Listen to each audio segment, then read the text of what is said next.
there's just not a certain spot that I can point to in my life where I really lost my faith. You know, it was always a kind of slow process of discovering things and questioning things that eventually led me to come to outright skepticism and doubt. But I mean, yeah, it all started for me when I was in high school and I decided to read the Bible all the way through cover to cover. And I very much believed that the Bible was the literal and inerrant word of God. So I really focused my mindset on, well, when I'm reading this is truth. This is how it really happened. And I would try to just pull myself into that historical context and think about it actually happening.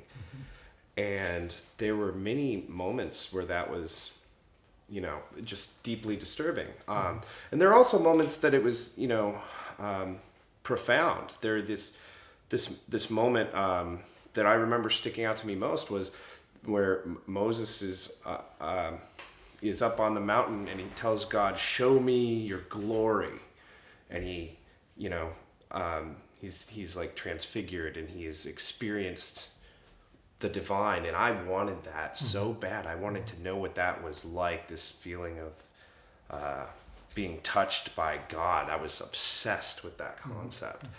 But then, you know, that seemed like such a human cry for there to be something more. And then just, you know, a few chapters later, the Israelites are massacring, you know, children, women at the command of God, and that I could never stomach that, but I believed that it really happened, and I almost had to just, you know, shove it down, shove it away, and try to focus on what I thought God was, which was love. And, you know, and then I got to the New Testament and it wasn't as coherent as I had hoped it would have been. The stories of Christ had things in it that really made me wonder. I mean, like, why was Judas set up to fail? I mean, I always thought he got a bad rap, I guess, but I mean, you know, why did he hang himself in one account, and why did God basically smite him in another account? In one account he's kind of remorseful, in another account he's not, and so that was just these challenges. I mean, and there's, you know, those parts in the Bible where it says you know, earlier manuscripts do not have this passage. Sort of like Mark. Yeah, in Mark, the end with the Great Commission, I think.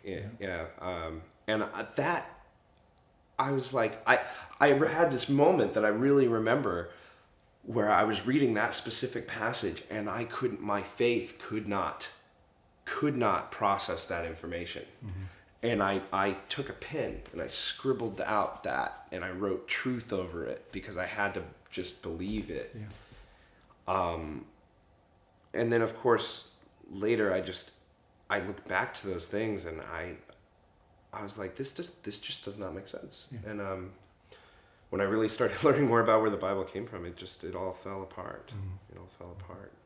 I know in the Old Testament I had a kind of a problem with reconciling historical records to what it was claimed happened, like during the Exodus. And I'd always wondered, you know, okay, now here we're definitely building Egypt up to be a superpower. As far as I understood, there was a superpower in that area. And most superpowers make enemies more than just their slaves. They were conquering other nations, and there were wars, they were doing all this stuff.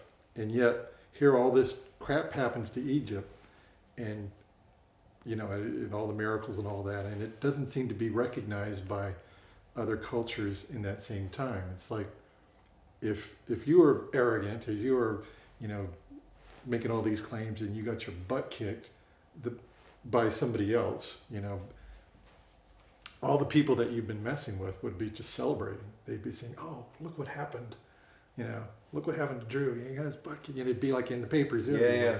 And why isn't there a record of that from other cultures? You know, of this great exodus, and it just doesn't show up anywhere. Yeah. And then, you know, problems. You know, we were talking about science too. Just problems with conceptualizing. You know, seeing the world from a mountaintop. That's true if the world's flat. You could see everything, but you know, there are these untruths, you know, with the natural world, made it very difficult for me to reconcile that with, okay, now we know these things aren't true, but these spiritual truths are true. Yeah. But how do I know? How do you know now that the other part's kind of fallen apart? If you're not accurate with that, you're probably going to be missing the boat on some other things too. Yeah. Where did you get these ideas? Are they unique, or did they come from other cultures too? Yeah, and of course, you know, that those kind of things like, you know, the earth being set on pillars, or the four corners of the earth, or you know, it's only a problem if you think that that book was written by God. Yeah. You know, it's totally fine that ancient people didn't understand that. You know, I mean, the earth seems evidently flat until you work it out.